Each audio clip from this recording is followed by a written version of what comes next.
Kafası alınmış ve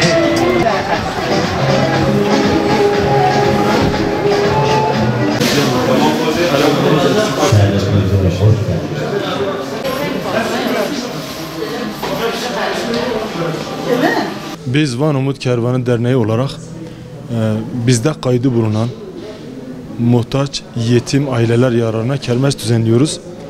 Bu kermesimizin amacı bu bizde kaydı olan muhtaç ve yetim aileler için bir gelir elde etmektir. Malumunuzdur, bizde 6500 tane kayıtlı fakirimiz vardır. Biz bu muhtaç ailelerimiz vardır. Bu ailelerimize biz periyodik olarak bazı zamanlarda yardım yapıyoruz. Örneğin kışın kış yardımları ayrı oluyor, Ramazan yardımları ayrı oluyor, kurban yardımları ayrı oluyor.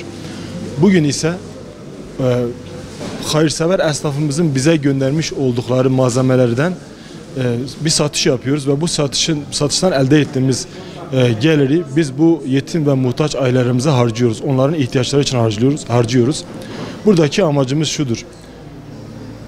Ekonomik sıkıntı yaşıyoruz bugün. Birçok insan ekonomik sıkıntı yaşıyoruz. Pandemi sürecidir.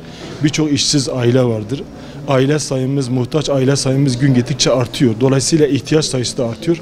Bizler de bir nebze olsun bu kardeşlerimizin ihtiyaçlarını yerine getirebilmek için, ihtiyaçlarını sağlamak için böyle bir kermes düzenlemişiz.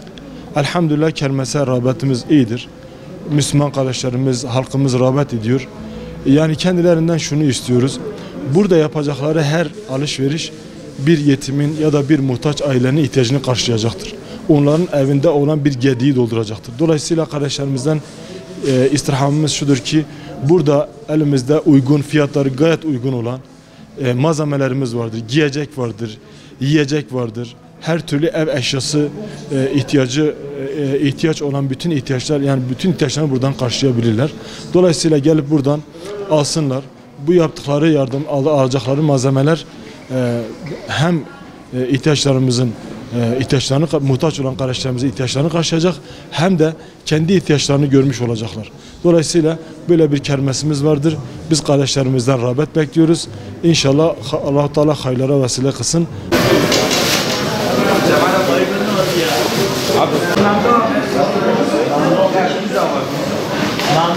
Nando.